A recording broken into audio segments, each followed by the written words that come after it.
Monsieur le président, monsieur le ministre, monsieur le président de la commission, monsieur le rapporteur, mes chers collègues, la proposition de loi soumise aujourd'hui à la Chambre des territoires est tout à fait singulière et ce, à plusieurs égards.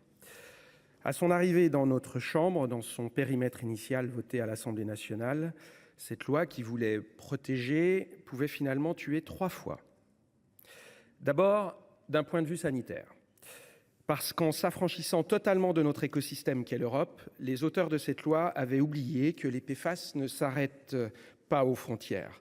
Vouloir faire un texte avec pour objectif louable et essentiel de protéger la santé de nos concitoyens, mais alors en agissant seul, sans concertation internationale, le texte cochait à peu près toutes les cases de la loi inapplicable. Ensuite, elle pouvait tuer toutes nos industries. Toutes.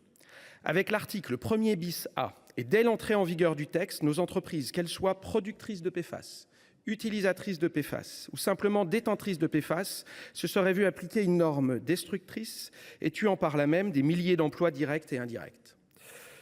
Mais enfin, et surtout, mes chers collègues, cette loi tuait par son silence nos collectivités, nos territoires qui ont la responsabilité de la distribution et du traitement des eaux. À aucun moment, cette proposition de loi dans sa configuration initiale, ne regardait les élus en face. Et en responsabilité, je pense ce matin à tous ces élus confrontés aux PFAS. Je pense à mon département, à la commune de Chasse-sur-Rhône, à Vienne-Condrieu Agglomération, au bassin rhônalien, à toutes les collectivités qui se trouvent responsables, presque coupables, mais bien seules. Et nous, la Chambre des territoires, nous devrions laisser faire. Grâce au travail du rapporteur, que je salue, sincèrement, et grâce au travail de la Commission et du Sénat, nous sommes arrivés, non sans difficulté, à supprimer de cette loi tout le dogme omniprésent dans l'esprit du texte initial. Sur le fond, lorsque nous parlons des PFAS, il est important de souligner que les dimensions environnementales, économiques, industrielles, sociétales, sanitaires et financières doivent impérativement se traiter en globalité.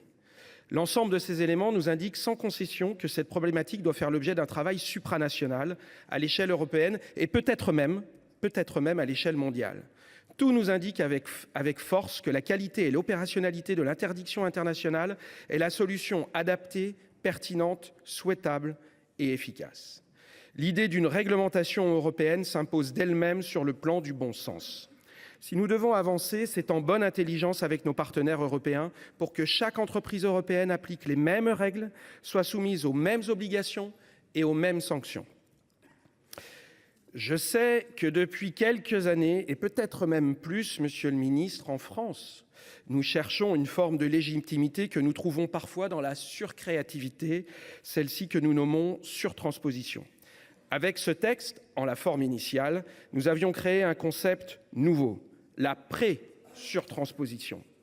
Alors j'entends pourtant que l'Europe serait trop lente et qu'il serait nécessaire dès à présent d'agir. Amis des lettres, cette proposition de loi s'amuse des classiques et s'apprête à jouer les fables de La Fontaine. Cette Europe lente avance à pas de tortue sur la réglementation des PFAS. La France rapide, allure de lièvre, se précipite, tergiverse, s'arrête. Mais enfin, est-il seulement nécessaire de rappeler la morale si chère à nos souvenirs d'enfance? Alors, y a-t-il urgence à agir? Bien sûr. Mais il faut le faire en toute transparence. L'interdiction des PFAS pose un défi majeur pour notre économie. Et à raison, la bonne volonté française ne pourra ni empêcher les industriels de notre territoire de supporter le coût de la transition, ni dissuader nos partenaires européens de continuer d'exporter ces substances vers notre sol. Et quelles assurances avons-nous quant à la mise en place d'un contrôle efficace sur les importations de ces entreprises? Aucune. Enfin, et c'est peut-être ce qui me chagrine le plus, la proposition de loi initiale se concentrait exclusivement sur l'amont du problème. Face à cette situation urgente, il est regrettable de constater que cette proposition de loi n'apportait aucune piste concrète pour aider nos collectivités. Abandonner ainsi nos territoires à leur propre sort est tout simplement, pour nous sénateurs, inacceptable. Et c'est pour cette raison qu'au nom du groupe Les Républicains et avec le rapporteur, nous avons modifié cette loi pour demander le concours de l'État dans l'organisation de la dépollution des eaux de consommation. Monsieur le ministre, c'est maintenant que nous avons besoin de vous. Accompagnons les collectivités locales. Maintenant, ce texte est là, mais modifié par le Sénat et par le travail de la Commission. En définitive, nous ne soutiendrons ce texte que dans ces termes. sécuriser nos habitants, sauver nos entreprises, accompagner nos territoires. C'est l'ambition du groupe Les Républicains. Merci, cher collègue.